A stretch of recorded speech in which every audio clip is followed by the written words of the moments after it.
From the News Channel 5 Network, this is SportsLine.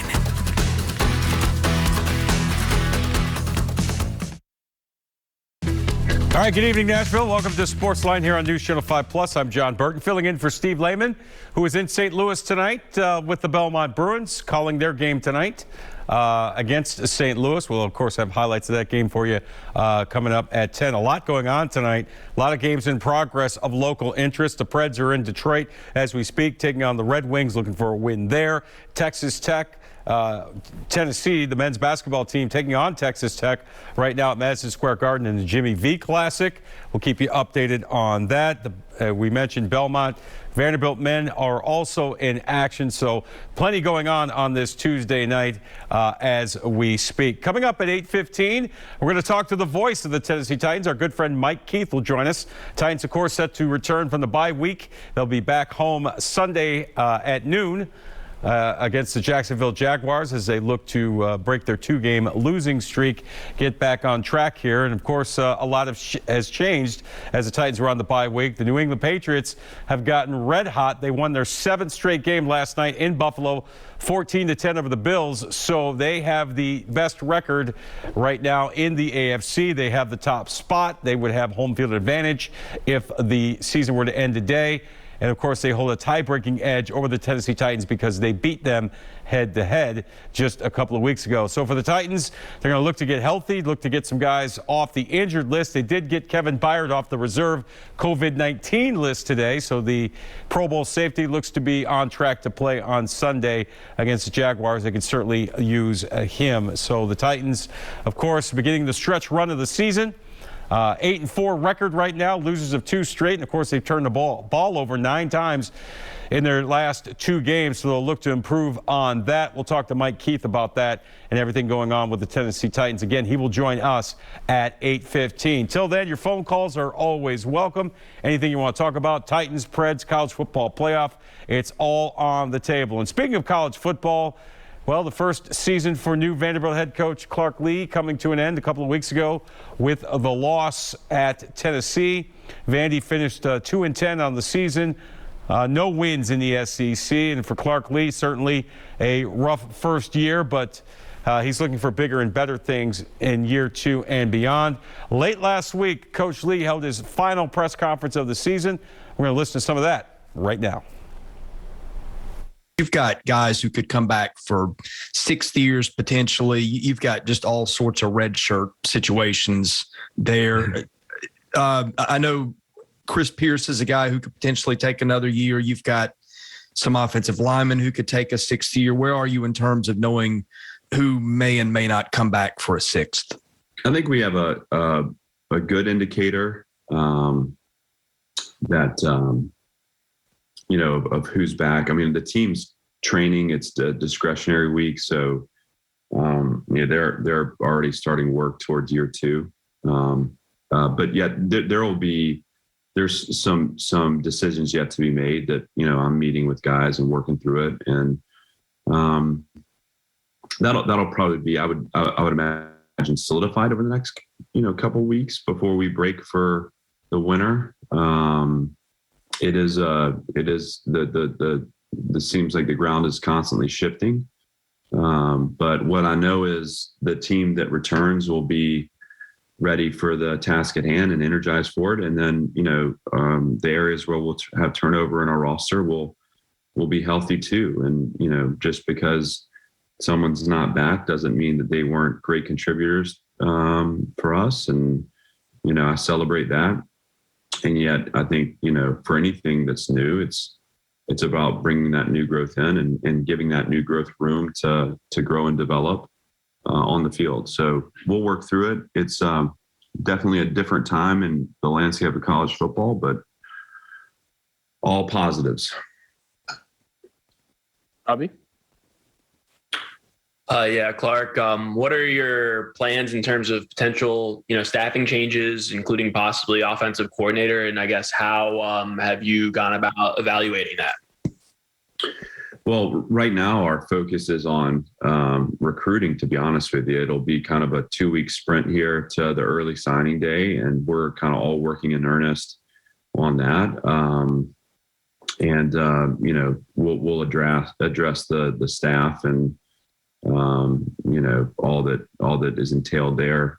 Once the recruiting waters settle a little bit, but I'm pleased with our growth together. I think that there were a lot of strides made. I think chemistry within the staff is critical, and I see that. We'll as a staff have discussions, after recruiting, and that'll give way to all those decisions that need to be made moving forward. Chris, you have another?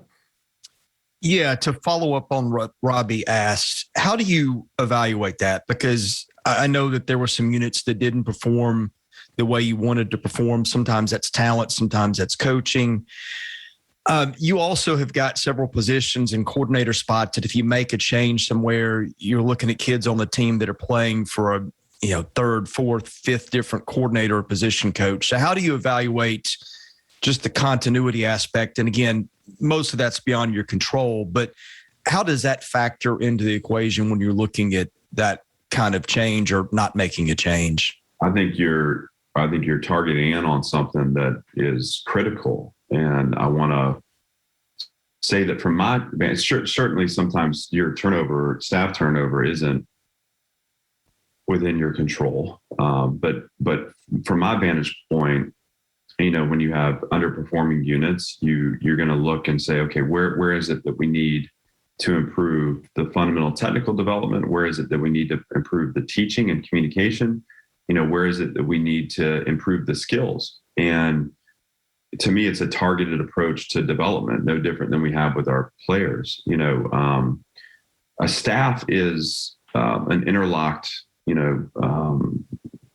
organism. It's something that has the ability to grow and evolve and adapt, and the way it interacts within itself, right? Like, a linebacker coach working for a defensive coordinator, O-line coach working for an offensive coordinator, so on and so forth.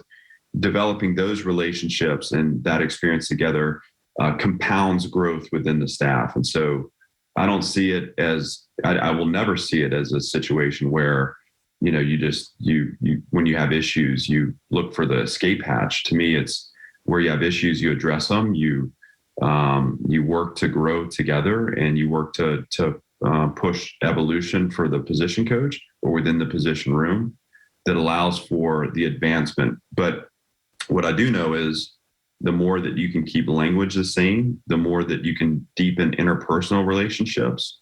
That's something these kids haven't had a chance to experience. And so that's something that I'm really excited for them to experience here moving forward.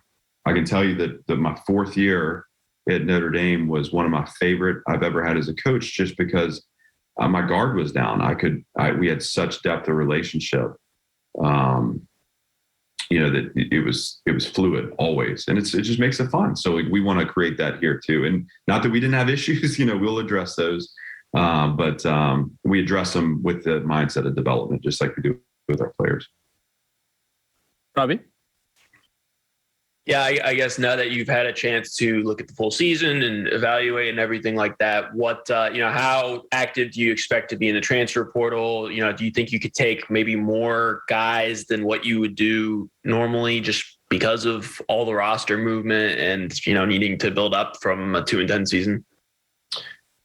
Well, I don't feel, first of all, normally, the portal, like normal behavior for us in the portal, I don't think has been defined because we didn't have the ability or the room to do anything there a year ago.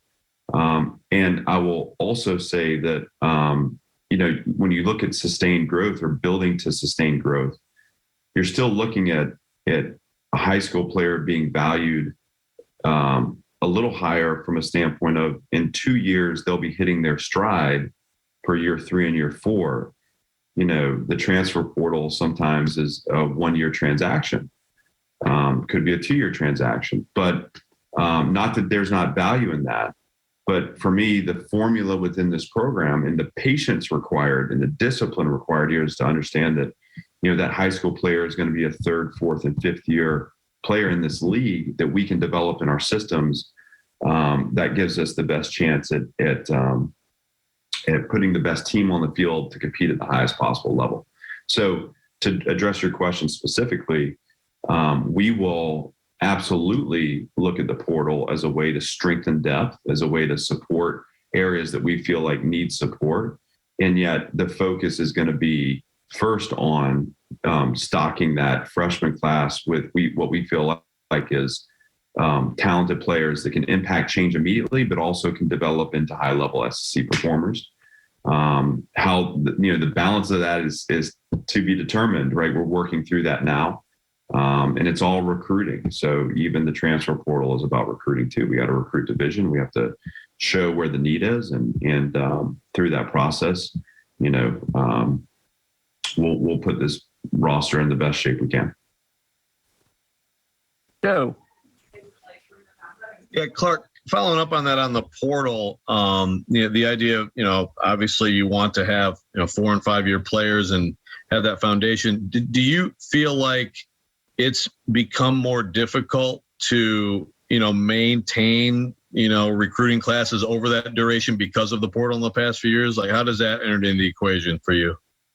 Well, it's something that, you calculate ahead of time, Joe. So like, this portal reality has been a reality. Now, I think for us, what I think we all have to have awareness of is that, every player in this program, except for a couple, were recruited to a program that no longer exists. And that can be very challenging to a player, because you're, and I've said this before, not to, because you're occupying the same spaces under different standards and expectations.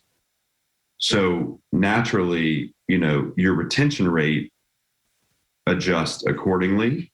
But I think that also is what's needed here, because those who choose that this isn't the right program for them moving forward give us the opportunity to recruit into the culture that we're building.